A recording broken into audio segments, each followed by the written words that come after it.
Welcome back to the Blindsiders. I am Ben, and I'm here with Dylan and Brian to talk about episode 9 of Survivor 45. Dylan, what are your thoughts so far? Because you haven't been on for a couple of weeks, so I haven't really been able to hear your thoughts on a recent episode. But do you have any overarching thoughts before we dive in? Yeah, and I guess a lot happened since I last recorded too. A big thing I want to touch on is obviously Kelly going home last week. That was probably the biggest blindside of my modern watching experience. I think even though she was brought up early in the episode, I thought that it was just they were just throwing her out there as a decoy, to get the obvious Jake vote, kind of some suspense. That was pretty shocking. That was cool in the sense that it was nice to see an old schoolish blindside like that. Seeing a genuine reaction from someone who really didn't want to leave the game was great. Sucks to see Kelly go, but I do think that it kind of allowed for more chaos to flow throughout that tribe than if just Jake had gone home. Yeah, so it was great. I think that Jake's game kind of is whatever game was left. I think he was one of the ones where we were still trying to figure out what his game was going to be, and then now we obviously know his game is pure survival. So Jake is definitely. I think you talk about like winning arcs. I don't really know what Jake's would be at the moment, other than just like I managed to almost make myself the most irrelevant I could to go as far as I could. So I still like Jake as a character. That his whole reaction thing to being saved was great. What happened? What was the episode before that? Was the episode before that? That was Caleb. Caleb. Yeah. That Caleb was another one where it was just like he would have been like an all-time. In Sifu. Sifu. So I think I was here for Caleb, and I think I missed Sifu, or it was vice versa. There was a double boot, but there was. You were here for the first attempt at Caleb, where he saved himself. Yeah. It was. I felt like it was very obvious at that point that he was done. So that sucks, because I was a big fan of him, but I think it's going to be all ammo for our girl Emily to make a winning push, and kind of her story at the end is going to be like, literally my tribe was arguably maybe one of the worst tribes of all time.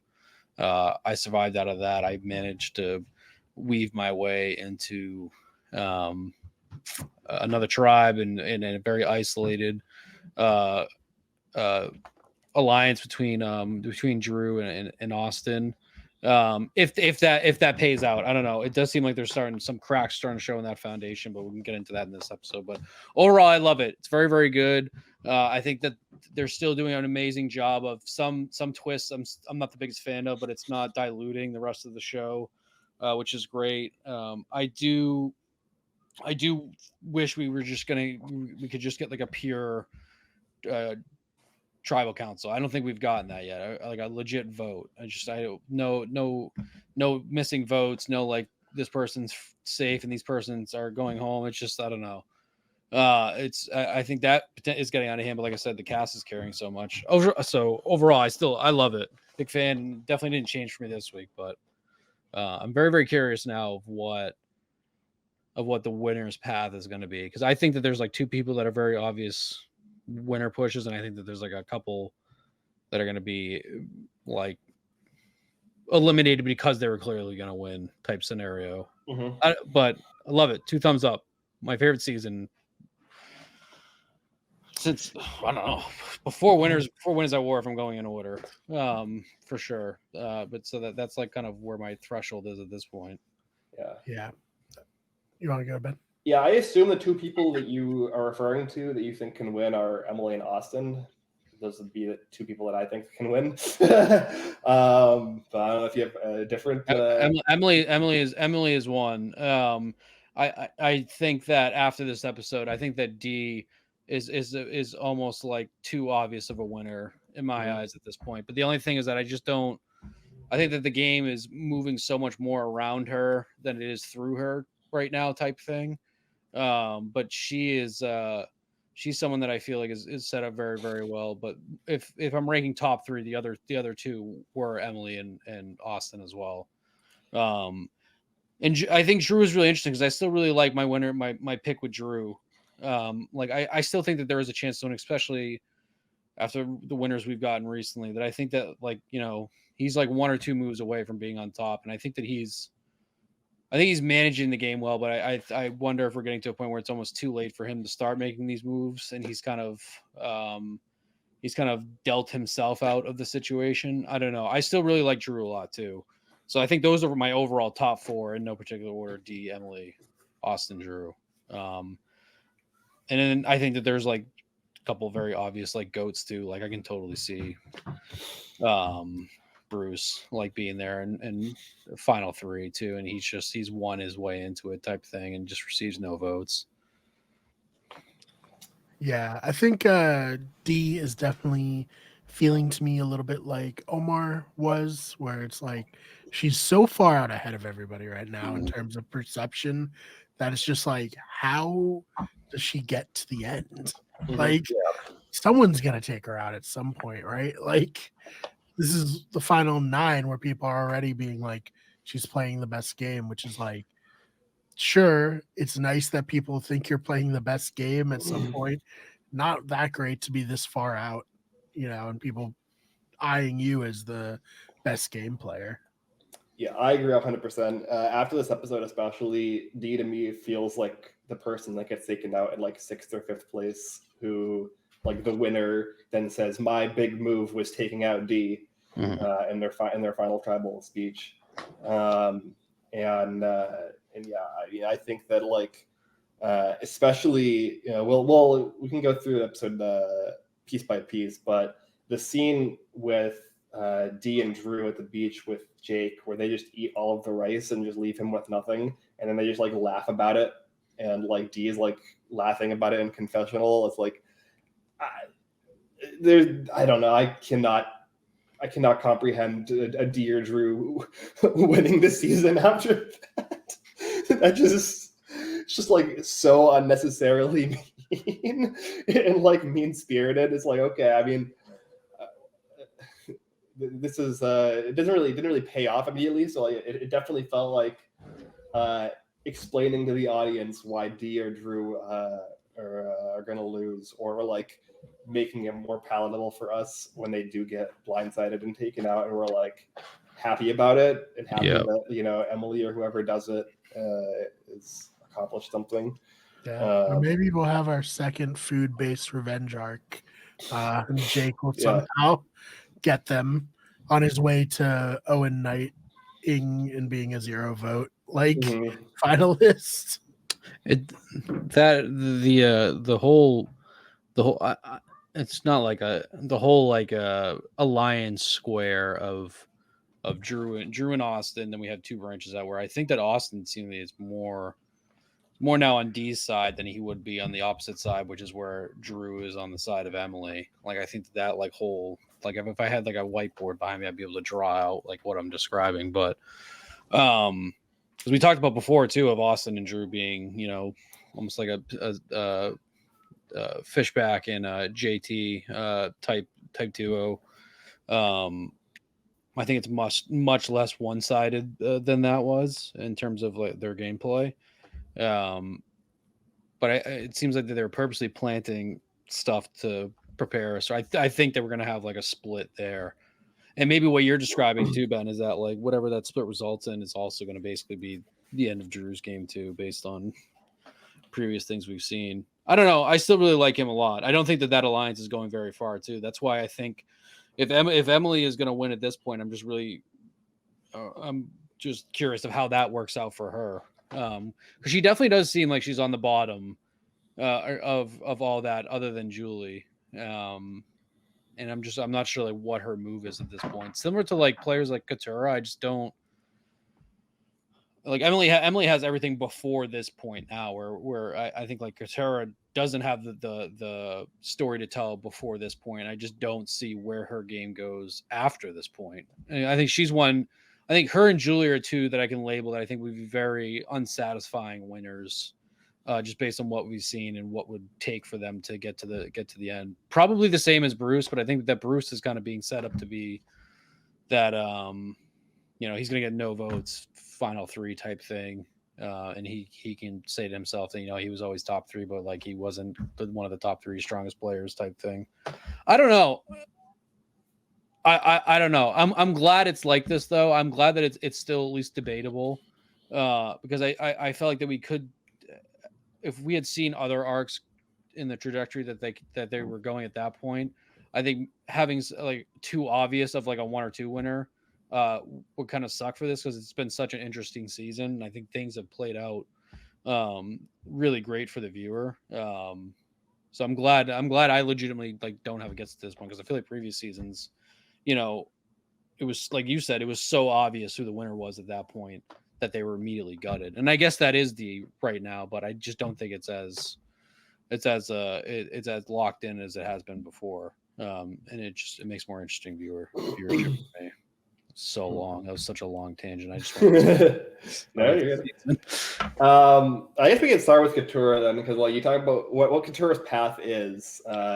I don't really, I don't know if Katurah's path is what she does in this episode, which is immediately we get a conversation from Kendra where Kendra is suggesting targeting D and kind of putting those feelers out there, which do end up like start to form in people's minds, like Emily, but it's going to be very difficult for something like that to actually take place if Katurah is going to do what she did here and immediately run that information back to the Reba Fort. Basically the entire tribe knew that Kendra was putting out feelers to target D like 5 minutes after it happened. And that seems to be at least like a decent contributing factor as to why Kendra ends up leaving this episode. Brian, what were your thoughts, I guess, on that decision from like a long-term strategic plan, I guess? Is this like the only thing Katurah can do, or is it bad? Well, I think it goes back to what we talked about in the Caleb vote, where it's like this might be the last moment for Katurah and Jake to have any agency in the rest of the game. And it does look like now that was true. It does look like that was the last moment that they were actually going to be able to seize the day and put like their own fate in their own hands in any way. And now they're all just like jockeying to be well, if I get to 6th, maybe this alliance will have to break up and someone might need my vote. I don't think there's much chance that any of these Bellows win that way, because it's not even like they like each other very much. It's not even like, wow, we got on the wrong side of the numbers, but we're so close. They're all like throwing each other under the bus and like doing whatever they can to vote each other off. They have like a good hate in Jake at this point, which is very funny. It's just like, okay, that's unfortunate, but it's like protecting Jake, because the Reba 4 or 5 now are like, well, there's no real reason to go after Jake at this point, so because his own tribe doesn't like him and want to vote him off. But I'm a little surprised, honestly, that Katurah didn't have a vote, but like Kendra and Bruce 2 times in a row got like hoodwinked on the same decoy vote. But yeah, it's totally Jake, and then just both times just smashed. Mm-hmm. This is a part. So this would have been one I definitely missed too. Do you think that the right move would have been for Katurah to attempt to go to Rocks and win that vote for Caleb? I said at the time I would have gone to Rocks in that position, because trying to look forward, this was the last moment where those players were going to be able to do anything. And if it didn't work out, fine, because if it didn't work out, you're in the exact same position you're in now, but at least you went for it. I personally would have regretted not going to Rocks and finishing, especially where they were on the tribe that was, or the team that was guaranteed to make the jury. Mm-hmm. Like, I guess a little bit like, oh, if I'm on the Sifu end of it, and I'm going to get out pre-jury, that would suck. I still think I would go for it, but knowing that I'd be on the jury no matter what, you got to go for it. There's no difference between 11th place and 7th place. You know? You're also you're literally jumping from bottom to bottom on two different sides at that point. Because that was my reaction as well too, but also on a non-meta level, I feel like though if I was her, in the heat of the moment, I probably would have definitely blown up Caleb and Jake just because of just how insane and I know that they really didn't have much other ways to cut to the chase. Like their way basically saying like, hey, we didn't tell you about Bruce's idol, but like, hey, we're telling you now because we absolutely need you. Her realization that she was on the bottom of that tribe, I would probably end up making the same move, but in hindsight realizing I should have went to rocks. Me as a viewer, I was pushing for her to go for rocks because it was obviously going to be the most entertaining, but also I fully bid into I do not think Austin would have. I think Austin would have panicked and would have voted. Yeah, I think Ben and I did a lot of like discussing in that episode about like if you're her, yeah, it does suck that you're on the bottom of this alliance, but the only way you're ever going to get out of this position is if you can smash all the existing hierarchies within the game. And all she did was like lock one hierarchy into the power position and it one into the minority position. And she's a part of that. Mm-hmm. Like, you know, the Rebas don't care that she voted with them. They don't give like any weight to that.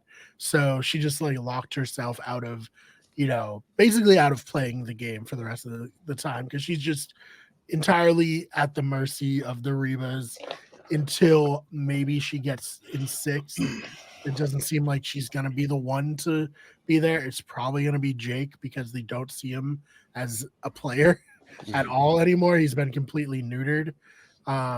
So I think, you know, I think a lot of people were like very like pro Katora in the moment on Twitter.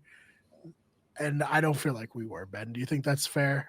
I mean, my stance was always all of them played badly, right? Like, I think Jake and Caleb socially mishandled that whole situation completely with the like talking about Bruce's idol and like the way that was dealt with was really, really bad and was definitely like the main contributing factor as to why Katura made the move she did. But I mean, then subsequently Katura's move was very, in my opinion, irrational. Because like you said, like she's being like, oh, I don't want to be on the bottom of this power alliance. I would rather not be in power at all. It's like you're being like, man, this would be a really mediocre position for me to be in. Let's just be in a completely unwinnable position instead. Like she's literally like making good the enemy, or making perfect the enemy of good, or whatever the saying is. Right. Yeah, and I feel like it's unfair to expect everyone to be like game bots like you and I, Ben, where we're very much like, what's the optimal move in this? And I know we would, you know, be like Drew is now on getting heat on Twitter for being a huge game bot, but like that's how I think of the game. I can't not think of the game that way, and I can't not give my commentary in that way because like that's just how I view Survivor, you know.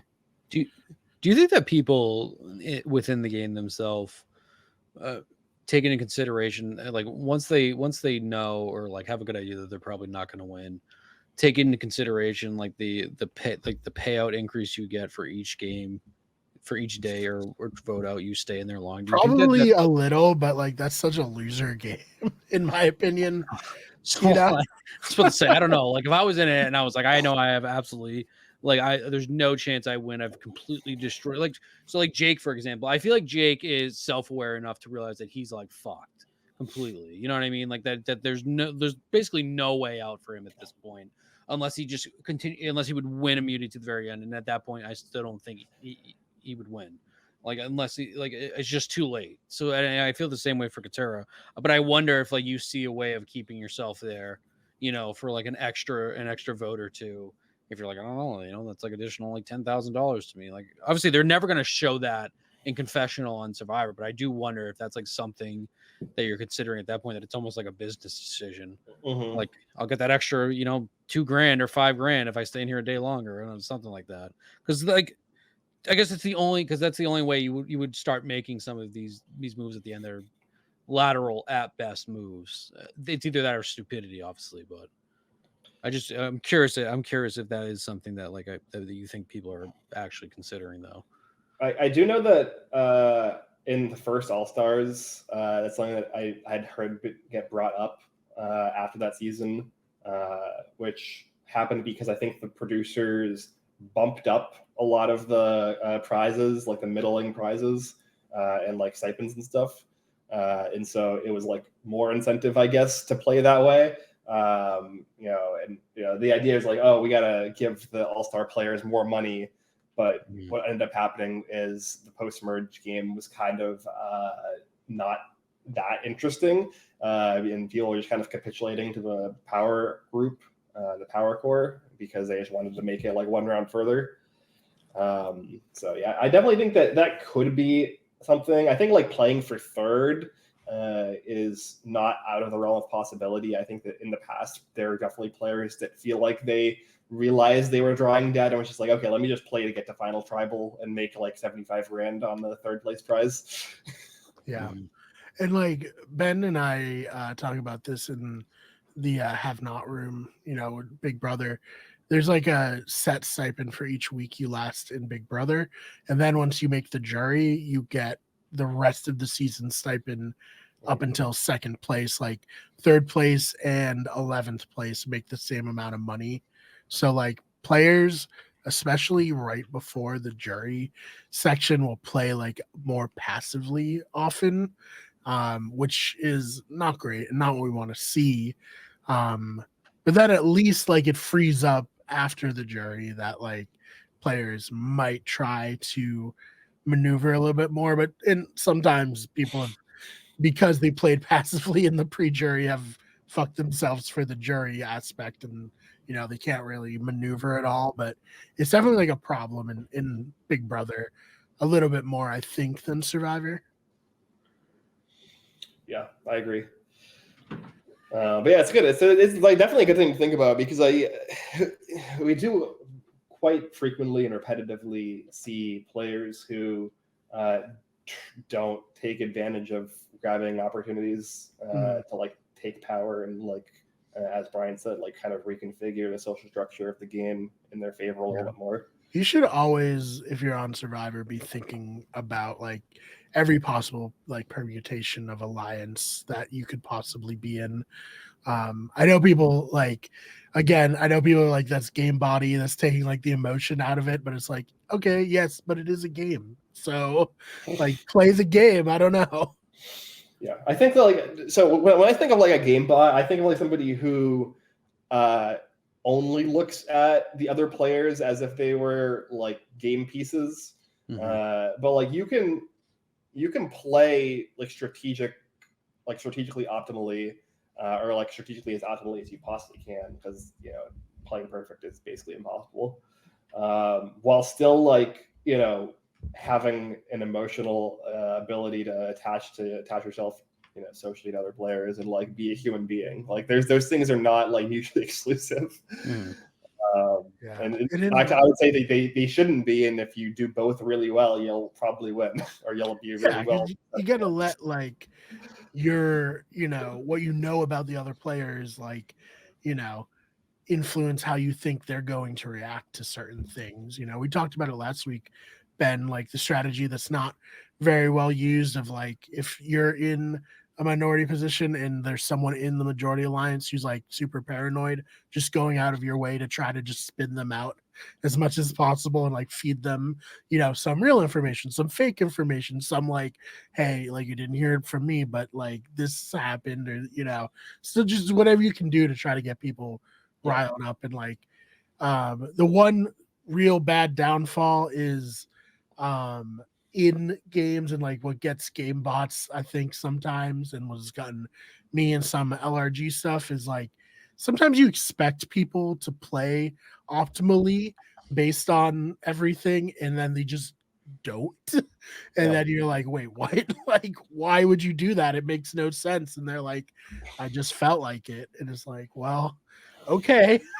Like, Yeah, no, you get. I mean, they get the famous scene from like the San Juan del Sur reunion where Jeremy talks about this in relation to Keith Nail as a player, and like Jeremy is like, yeah, I came out here expecting to be able to talk to people strategically and be like, hey, this is what's best for your game, and it's also best for my game. Let's do this together.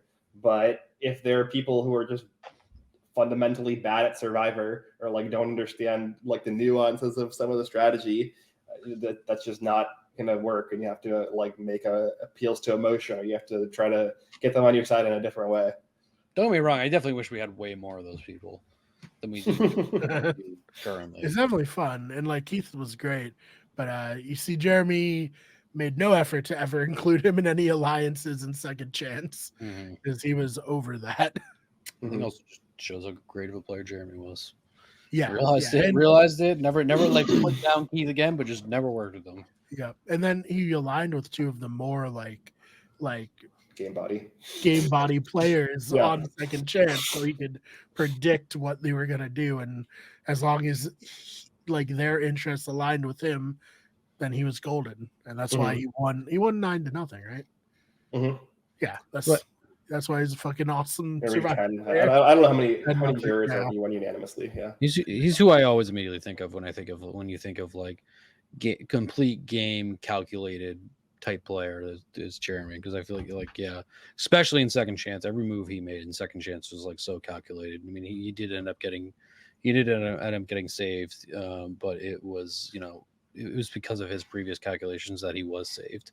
So it's just like So it's so fun to talk about players like Jeremy like that when you like sit back and look at it all, just how fucking good they really were.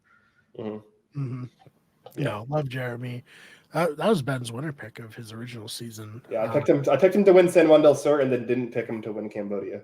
It happens. Who is your guys' winner picks, if you remember, for Cambodia? Mine was, I think mine was Monica Padilla.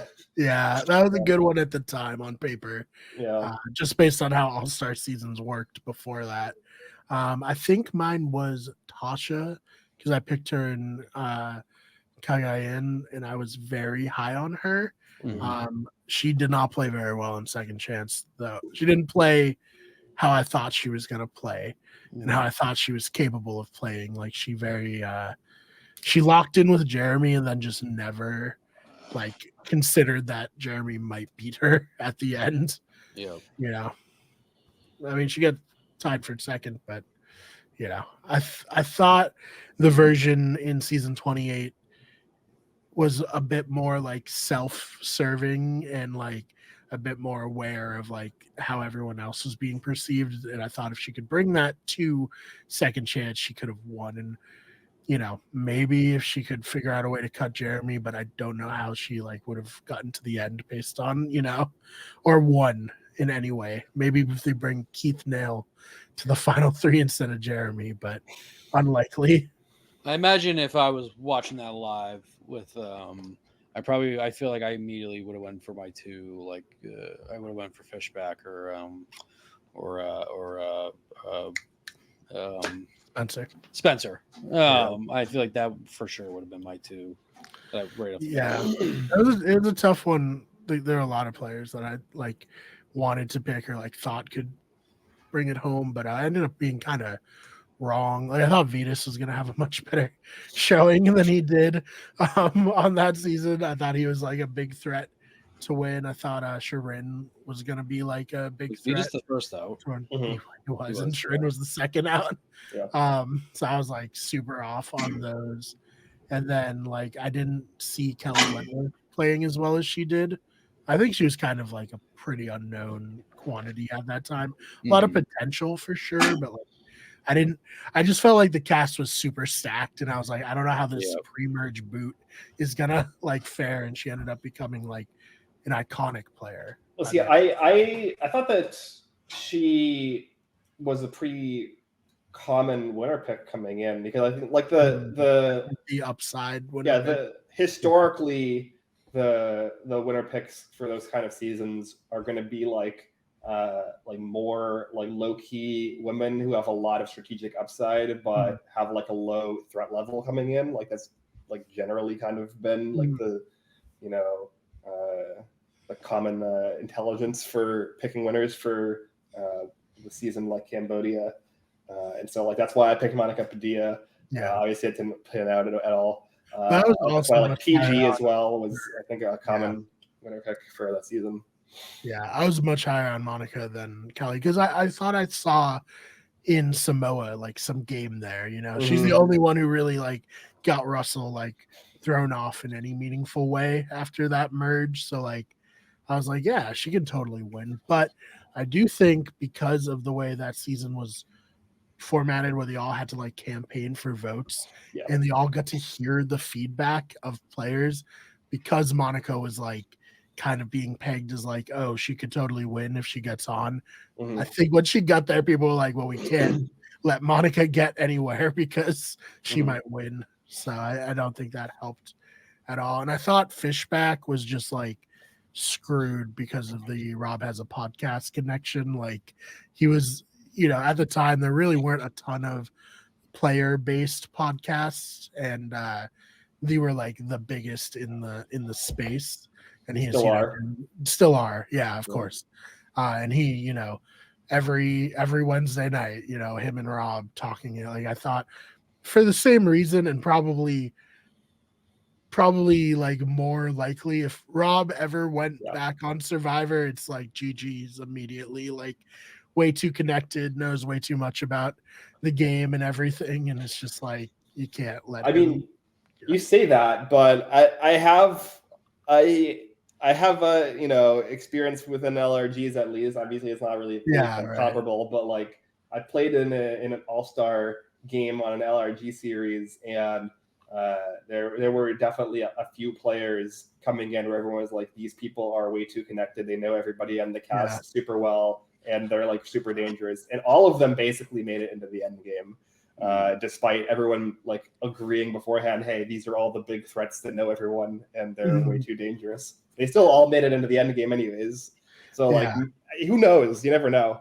No, you never do. And there's a reason why a lot of these players are threats. Is they're good at these games, and there is a difference between like pre-gaming and being like, this is what we have to do, and then getting out there and getting like misted by somebody.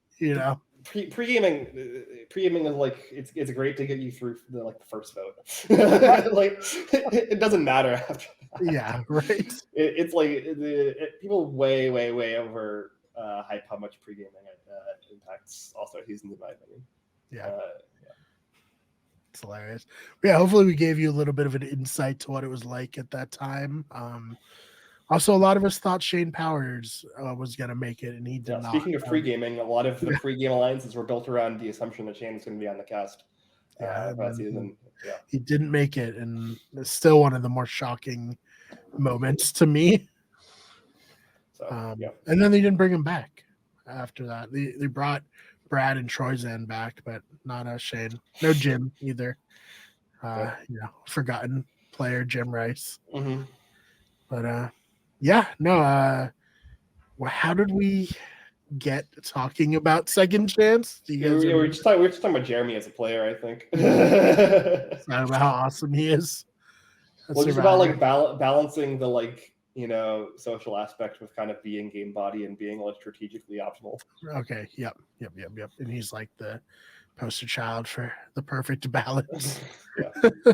But yeah, so can't expect any of these bellows to be Jeremy 2.0 on their first try.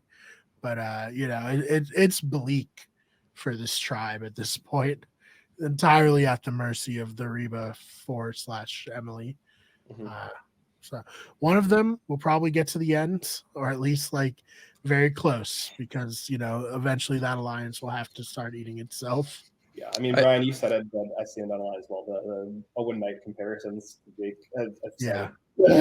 He's going to be a super fun character down the stretch, but he has 0 win equity at this point. And there's literally no way for him to get it back. Because no move that's going to happen is going to be like, Jake made this happen. Yeah. It's going to be like, we used Jake's vote to make this happen.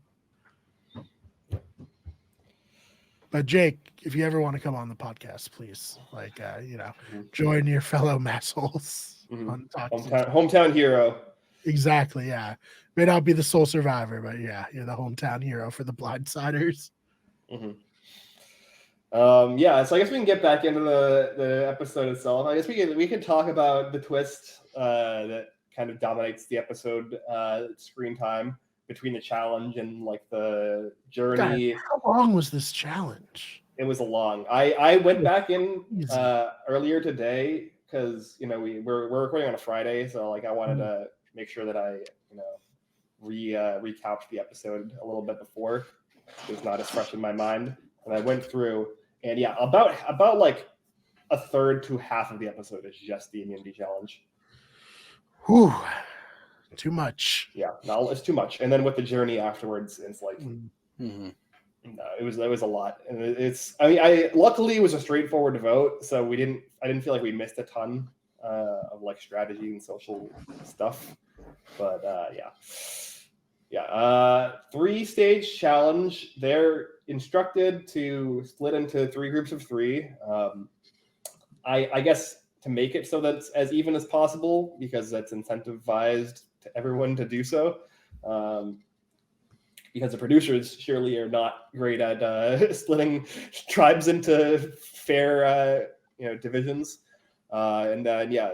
We've kind of seen similar things happen like last season where we had like the pairs in the net where Carolyn gets trapped in the net. And Carson is just like being like, good try, Carolyn, good try, and everyone's cheering her on. So we've seen like kind of variations of this multi-stage challenge before.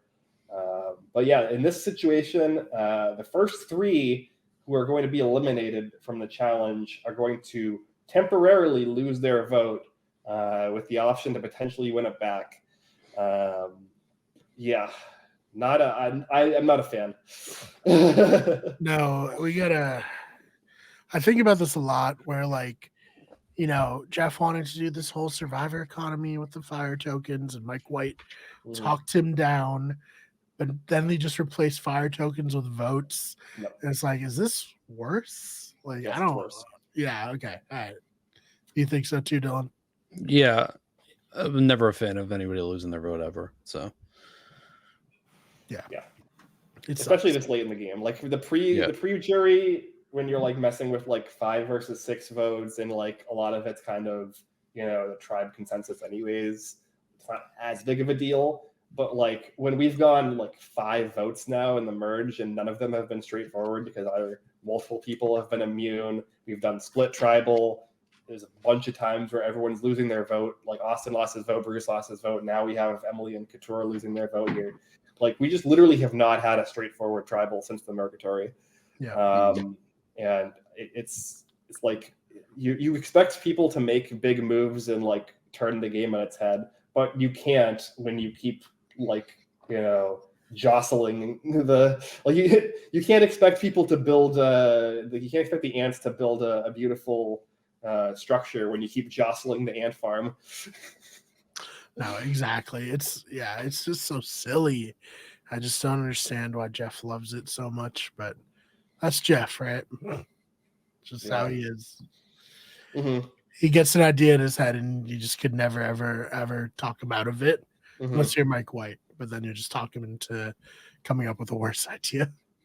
I think I've just grown numb to it. Like, I think I'm just done getting upset, while also just like not like I've accepted my fate. The things that they want to do with these new seasons, and what do you think of the math problem to win it back? So I thought it was easy, but I have a math degree.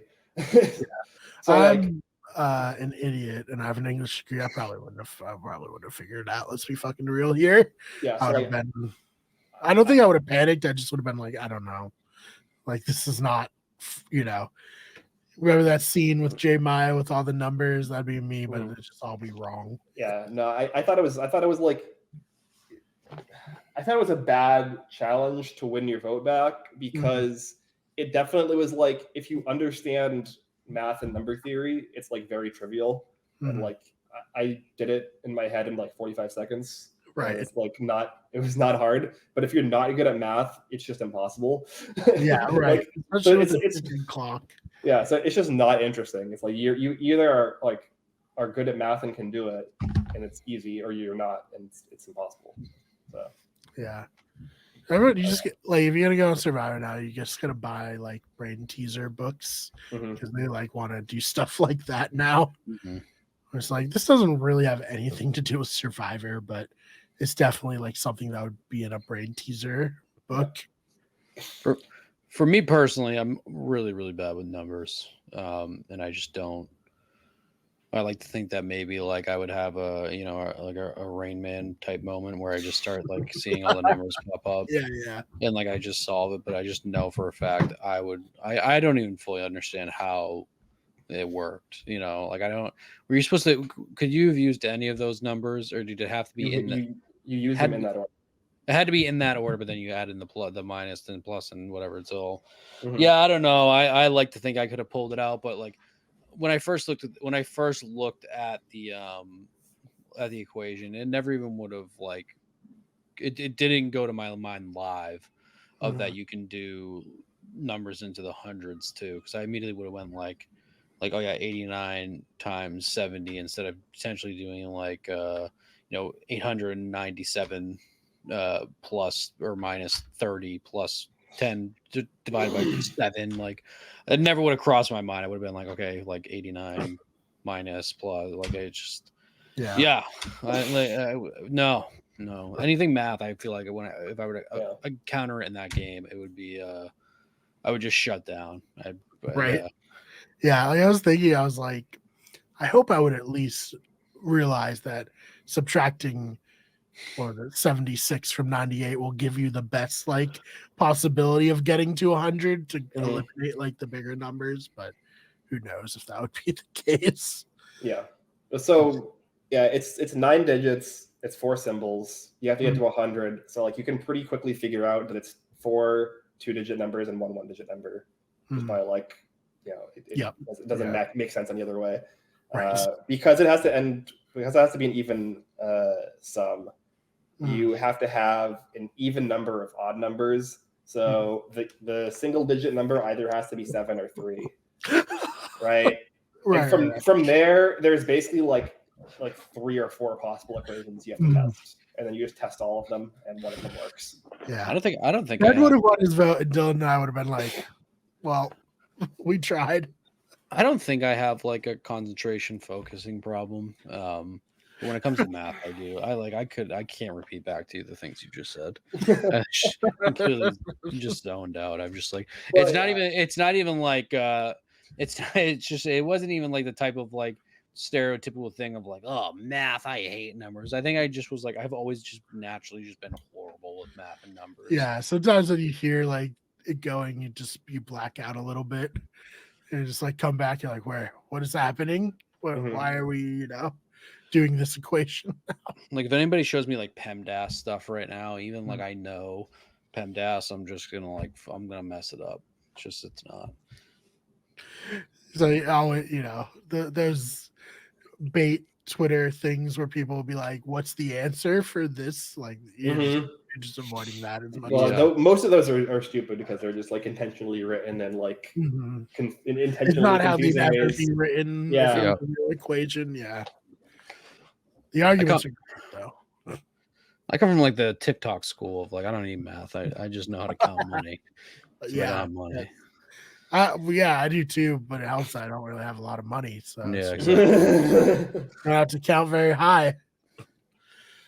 Please subscribe so we can maybe make money from this someday. Tell your friends. I feel like one day I'm just gonna look and we're gonna have like 10,000 subscribers. Yeah, I've been telling myself that too for a while. Like somehow someone like found like a horrible clip of me, put it on the Survivor Reddit, and like we take off from there. Yeah. I think my biggest struggle with content creation is I just hate self-promotion, and that's like a huge part of it. Yeah. Not to get too deep into the struggles to grow. I'm just like very much of like, I'm gonna work hard on this and I'm gonna put it out and I'm just gonna hope that Pray to things work God out. someone sees it. Yeah. Yeah, I'm the exact same way. Oh man. So that's why we need you, friends, to tell people about it, because we, not good at that. I'd But, like direct like the greatest movie ever made and like stream Mhm. it on a projector in my basement and hope somehow a major Hollywood studio sees it. Yeah, I think you just put it on Peacock or Paramount Plus and it would be At the this point, same yeah. reach. Kidding, of course, Paramount Plus. I know you have Yellowstone and the latest season of SEAL Team Mhm. on there. And yeah. But yeah, no, I just think I hate the lose the vote. I hate how long this challenge was. Good for Bruce and good for Julie also for sticking. Like last week, you talked about how that was a good challenge for her. She's very thin at the beginning of the game. Like that's great. She's decently muscular, but I don't think like that has anything to do with like this challenge. This challenge seems like just sheer will. It's sheer will, and it's also I would say shoulder strength. Mm. Because like I think like people expect when you do like a holding challenge like that, a lot of it's going to be in your arms or Yeah. like maybe your triceps, I guess. But like it's generally going to come down to your shoulder strength, in my experience. So I really like, speaking of LRGs, I've seen this challenge modified to where it's a tribe like challenge and you have to hold it between. I think that's great. No, I've done that one as a tribe challenge. Yeah, it must be hard. It is. Yeah, I dropped out. I was one of the first people to drop out. Yes. Yeah. I told my tribe I should sit out, and then they were like, "No, you can just do it." But we won anyways. Right. I didn't help. Yeah. I didn't contribute to helping, but yeah. Yeah, I always would, as someone who used to put together a lot of LRGs, I'm always looking for a cheap and easy challenge, and that was like perfectly, cheap. No, I feel very confident in most challenges, except the ones where you have to hold your arms out for prolonged periods of time. That's like my Achilles heel. Oh man. Anything else I can do? Yeah, I guess we can give a shout out to Jason from Korong, because Jeff certainly didn't.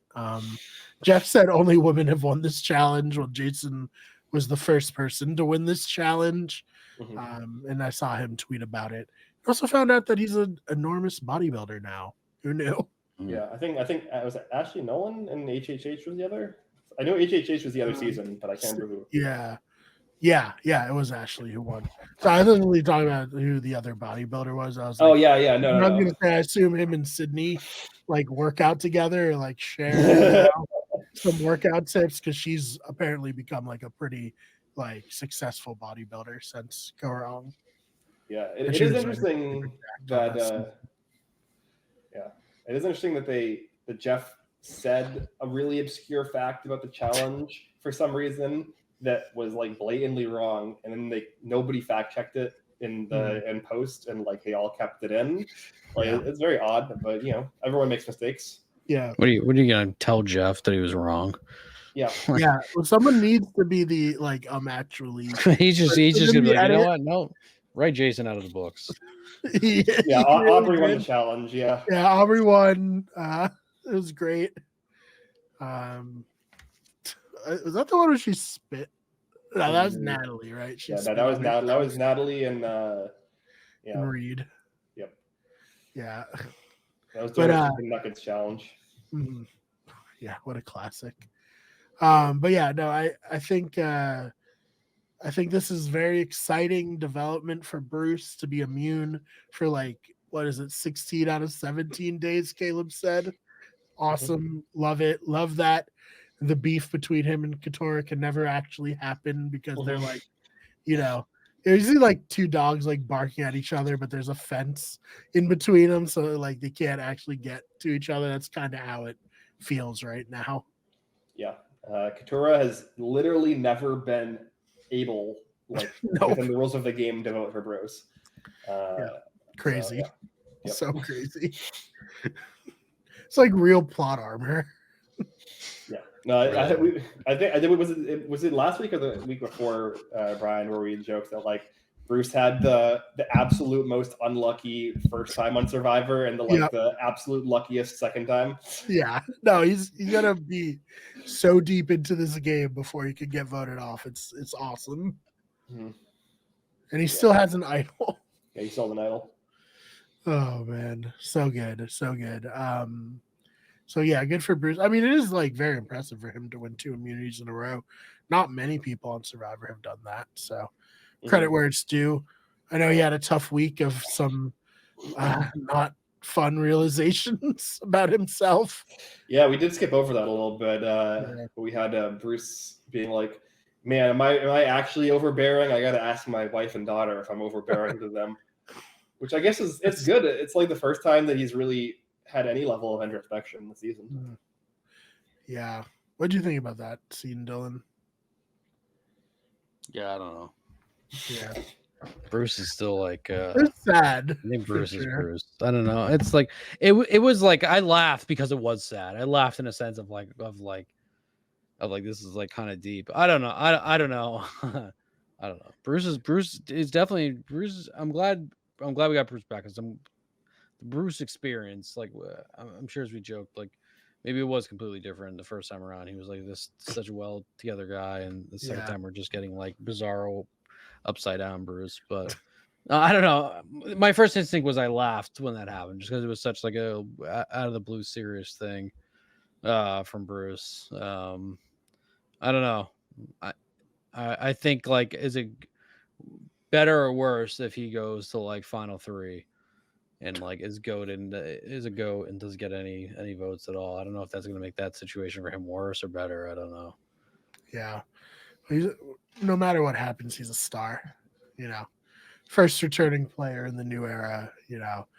Incredible character.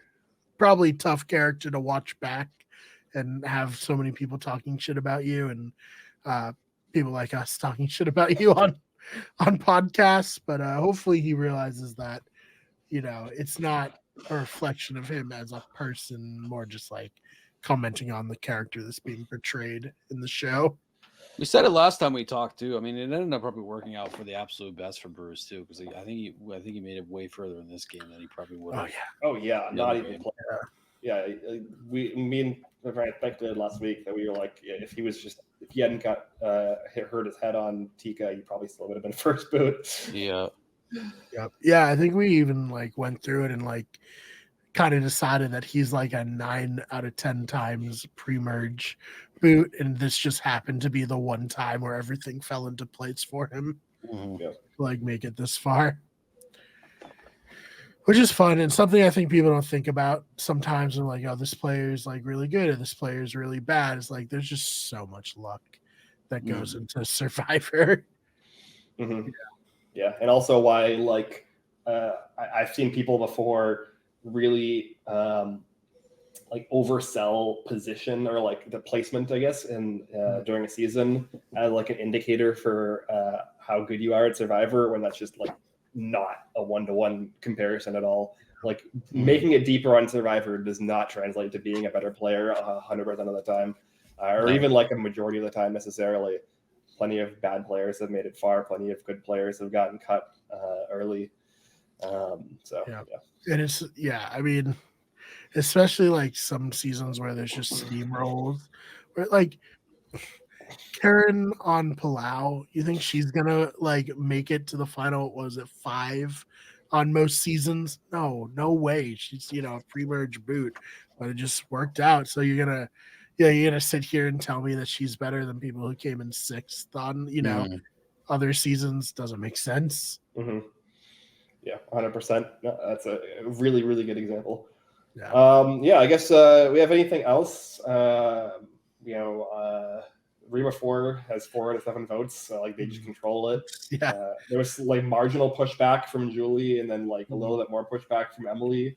Yeah, not that Emily could do anything about it. So, It's interesting. Hopefully, laying the groundwork for future stuff of some friction there. But guys, what the fuck was Jake doing in Tribal when votes started coming up for Kendra? Why did he turn to her like that? I think he was maybe he was blindsided again, but he didn't want to say "whoa" really loudly again. I almost think exactly that. Like that. Mhm. I think watching it, that was like my first like assumptions that he didn't want to be the loud the loud guy this time. Because I don't know. It seemed like almost like it could be like mean or petty, like he's just staring at her. I don't know. It was so weird. But yeah, I'm definitely gonna make a meme for future Blindsides. I'm about to say "whoa" so fucking loud with Jake's face. Talk about like edit too. Like I wonder if maybe Jake just got like a favorable edit at the beginning, and like we're just getting kind of like jerk Jake this time around. I don't know. Because like I could see a genuine pure reaction like when Kelly was getting it voted out, and he like yelled out the "whoa," like the like a arrogant Boston "whoa" type thing. I could see that being instinctual at first. Yeah, I don't know. Maybe I guess the quieter "whoa" really like made that moment for me. Yeah. Whoa! Sorry. Whoa. Yeah. Sad. Whoa. It's.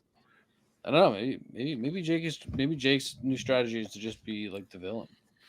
I mean, what does he owe the Bellows? They tried to vote him off 2 times in a row. Yeah, I don't think that for sure. I think like a few weeks ago I talked about maybe Jake and Kelly working together being a thing, and obviously the game changed so much between now and then. But none of them ever really stuck by him ever, and I think it started maybe with Katara, but I don't know. Jake's kind of like a man with no country at this point. He's there. I think that's why he so desperately wanted to keep Caleb. Between Caleb just being like a cool dude is also like that was his all, that was the olive branch he needed to be able to take to get going. And it didn't work out. Also, too, Bello didn't really ever solidify. I think honestly, as much of a shit show as the Sean quit round was, I think it kind of gave Reba like a little bit more of an edge coming in because like Bello never really demonstrably solidified like a hierarchy within itself. So there wasn't really like a core of Bello that could be like, hey, this core has to stick together no matter what. We can like maybe shave off 1 or 2 if we need to as like collateral, but like this core has to ride it out the same way that Reba did, where that Reba 4 core was like, we're the core no matter what. And like, yeah, J-Maya and Sifu are expendable, but like, all the way down, we're going to be this core 4. And that's kind of been a difference maker, is like Bello has always been disjointed and Reba has always been like, at least that 4 core has been solid. I think that was also the massive mistake that like Kelly ended up making too, was not taking the numbers advantage. That was another thing that really frustrated me too, was that people were so easy to turn on to just flip on Jake the first time for being the easy vote. Where if Kelly and Bruce and Kendra had and I think maybe Katara might have already been like, they would have recognized her as being like gone at this point for not voting with Jake previously. But I think if they had literally just worked together, they would have been able to pull together at least an attempt at numbers there, and nobody did. They were just Bruce did lose his vote. True. Yeah. So I guess you take that into effect, but there really was, I don't know. It did seem like that entire OG tribe was just so willing to turn on everyone except for Kelly at that point. Yeah, well, she their foundation was just never built, like you said, Ben. The hierarchy was just never built. Yeah. And her and Kendra kind of let their annoyance with Bruce kind of like get in their heads on the round. Like they obviously too just didn't have a very good read on what was happening, because like they had a chance to get rid of your winner pick, Dylan. Drew. Drew. They had a chance to get rid of Drew, and they used it on Sifu. Like, they could have brought Sifu in and, been like, look, you don't want to get voted off, right? Just vote for Drew with us. Or even try to, like, split his vote onto, like, Emily, do something. They could have done something, because that was not, like, a united 3 at that point. But instead, they just, like, went, like, the path of least resistance. They could have also told him nothing, because he's going to throw it anyways. And if you know that Emily and Drew are voting for Sifu, it's a 3-2-1. Yeah, exactly. They could have done anything at all on that round, instead of, like, consider voting Bruce out and then not doing it. Which, I just, like, some people are like, Kelly, like, Rob, she could have won. I don't see it personally. I don't think she had it. No, she was the one replacement level player on a tribe full of duds. But maybe we'll never know if Brando was any good, and maybe Brando making the merge makes all the difference. No, Brando was bad. Brando was horrible. He was really bad. He played one episode of Survivor, and it's really not good. Yeah, I was with this, because that whole attempt to, like, sway Emily and like that weird, like, him lying to Drew, that was all, like, just so poorly done. And that was kind of like I guess that was, like, the beginning of the end for that tribe too, because they started going after that, or at least, like, they split up after that. Yeah, there's no question about why Bello is in the position they're in. We saw it all painfully unfold before us over the course of, like, 3 episodes. The question is why they played like that, because it was just. Well, I think we understand they're just not very good. Yeah, they're just bad. Sometimes it's just simple. Sometimes it's just bad. I liked Kelly a lot, and I would love to see Kelly play again. But, like, she never really took the leap to take control. It seemed like she was content being of, like, a lesser status in the game, almost like she was the top tier of tier B rather than being the top tier of tier A. Yeah, and I think also, and we saw it with Bruce this week, they just don't understand what's happening. They can't counter it because they don't see it coming at all. It's just like, Bruce is out here talking about how, like, the game has shifted to every person for themselves. It's, like, very, very wrong. Like, as wrong as you can possibly be. Yeah, I mean, like, Drew even called it out in his confessional where he's talking about Bruce, and, like, it was kind of like, pointed in, like, a somewhat mean way, but it was accurate. Which is, like, Bruce has been playing this imaginary game of Survivor in his mind that doesn't exist, and like he's kind of realized, like, he either has to accept that he has been playing a fake game of imaginary Survivor and, like, actually join the real world, or he has to continue to delude himself and just lose eventually. Yeah, which it seems, at least for now, he's on the delusional path of this is game's wide open. Anybody, maybe this feeling it almost has, like, shades of Borneo, where it's like Sean Caniff and the Pagans. You're like, if they vote together one more time, we'll know it's an alliance. Yeah, as soon as it's completely out of our control, we'll know for sure. But it's like this season has been the most old school season.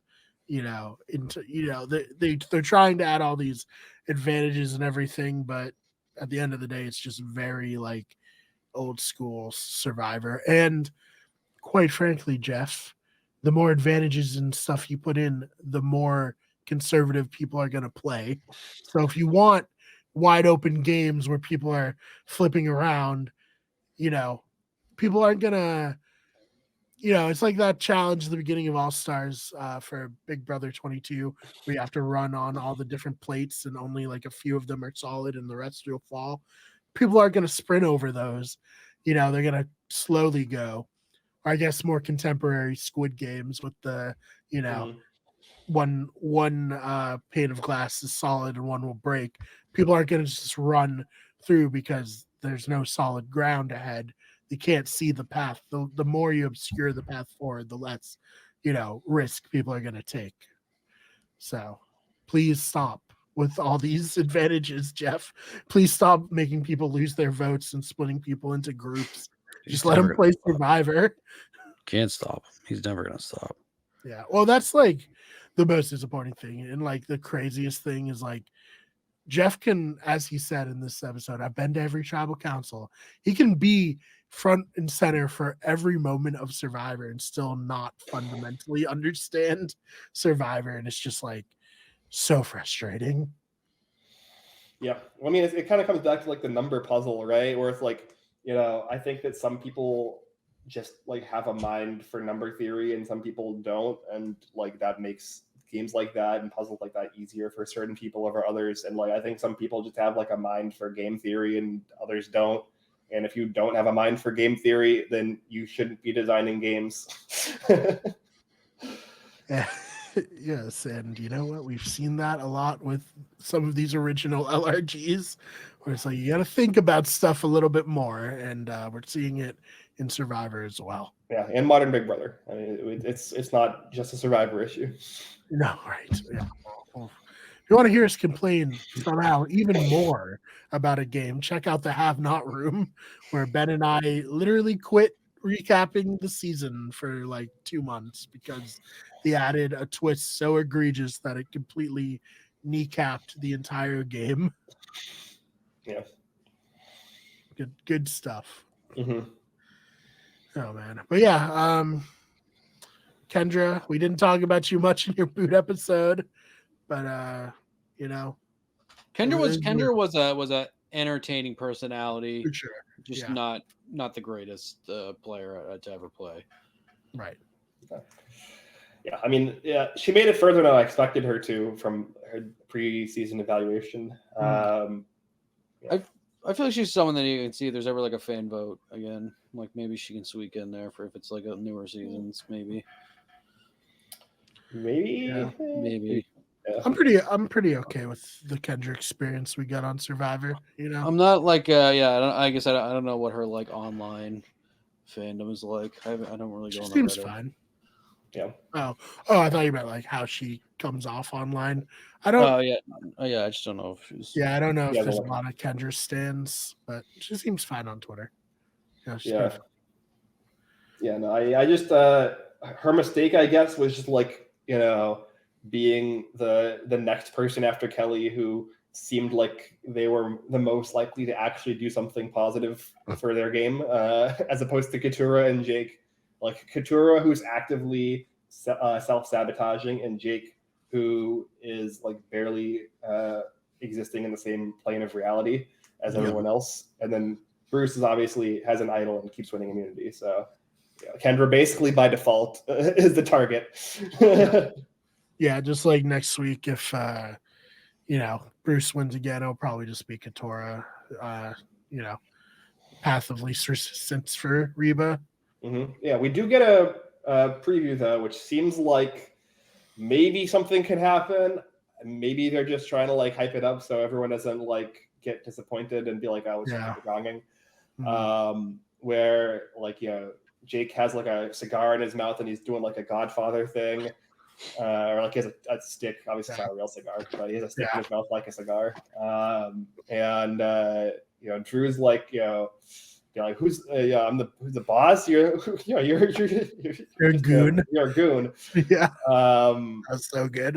And it seems like Emily might do something. Might do something with Bruce with the idol. Who knows? Like, there's definitely a path, right? Like, if Emily flips on Reba, it's 8-8, or it's 8. So it's like it could be 4-4. If Emily knows the target, feeds that info to Bruce uses their idol, and they idol out D or somebody, right? Could be fun. Yeah. Now Emily's moved up from a position where she was potentially 5 out of 5 to a position where she was 4 out of 4. And she's in a 4-person thing with Couture and Bruce who despise each other. That's better. That's an improvement on their game position. And Jake is seems pretty universally not respected. So like, I don't know. I feel like at that point, Emily is like in the final 5 with a good shot at getting to the final 4. Or if she makes it to final 3, she's the winner. Yeah. So we'll see what happens. Very funny for Jake to be telling people that they got to come on board for their own good at this point. Yeah. But who knows? Maybe there's, I guess, clearly stuff that we're not privy to yet to why he would be so confident positioning. We talked about it's not really meta, but the goal, or if you don't think you're going to win it, just try to get as far as you possibly can. I think that maybe Jake's just playing for third at this point, playing to be that sacrifice. Yeah. God bless him. If he can pull off, he may not be able to pull off a win for himself, but he can pull off a win for me in the winner pick thing potentially. That would be wild. I'd be so upset if at this point Jake made it further. Drew gets like fourth place and I lose. And I lose. Jake gets third with zero chance of winning. Oh my gosh! Sometimes you just stumble into greatness, you know. I didn't even consider it because I've like locked in that I just won the winner's pick this year. I didn't even consider that. I mean, a couple of just by getting the person who makes the end and not win the game, but BB23 in Have Not Room. He picked the GOAT who came in second, 0 votes. Yep, but But I picked the winner, so me. Yeah. So it's like literally one. Then Deshaun, right? Yeah, Deshaun. Yep. Second or third, and he didn't really have a shot at winning, but won me by default. So we take those. Yeah. I'm just hoping that with the third pick on Survivor 46, I make a better decision. Yes. This was a bad year for me for winner picks. I picked the second boot twice. Oh yeah, that's crazy. I also picked the second boot in Big Brother. Yeah. Wait, did I win our Big Brother draft? No, Chad did. No, right? Yeah, I picked Chad Jared. Yeah, I could have picked Suri. Would have won. I mean, I could have also picked Suri. I almost did. Or I could have picked. Yeah, I could have picked who I thought were the two best players coming in, who ended up being the final two. Don't remind me. We're so good at identifying who's going to do well on these, and then sometimes we talk ourselves out of it. Yeah, no, it's and like sometimes we pick Zach Wartenberger, and it doesn't go great. Yeah, no, I mean, I picked. Everybody kind of knew who was winning BB22. I picked the BB23 winner. Right. BB24, I talked myself out of picking the winner and ended up picking a pre-jury boot. BB25, I talked myself out of picking the winner and ended up picking a pre-jury boot. So you gotta keep, you gotta water first instinct. Or fertilize the garden with the remains of pre-jury boots every once in a while. Keep everything, cycling. Mm-hmm. Yeah, I guess anything else? I didn't expect to go this much over an hour for this episode because this is kind of a bridge episode. I enjoyed it. It's good to catching up. We had to catch up. I've been absent. Get the 3-person show going. I feel like it's good to have over an hour so we can all, really break it down. We went on a lot of tangents as well. Well, there's always that too. That's always going to happen on this show. Yeah. So final 8. We're coming down to the end of the game. We have 4 episodes left. Mm-hmm. Yeah, we're officially over the halfway. Well, we're 3. It's not the same thing, but only 5 more eliminations left. Yep. So we have less than a month left in the season. Crazy. Time flies, guys. Mm-hmm. Yeah. So you guys want to shout out, I guess, social media? DJ Clubberlang on Twitter, 2Bs. Follow me there, I guess. It's only. I find myself less and less on Twitter each day, but for the best. What a promotion! What a promotion! Yeah, as well. Same. Ben Sharon on Twitter, but I use Twitter. I go on Twitter a couple times a week, maybe.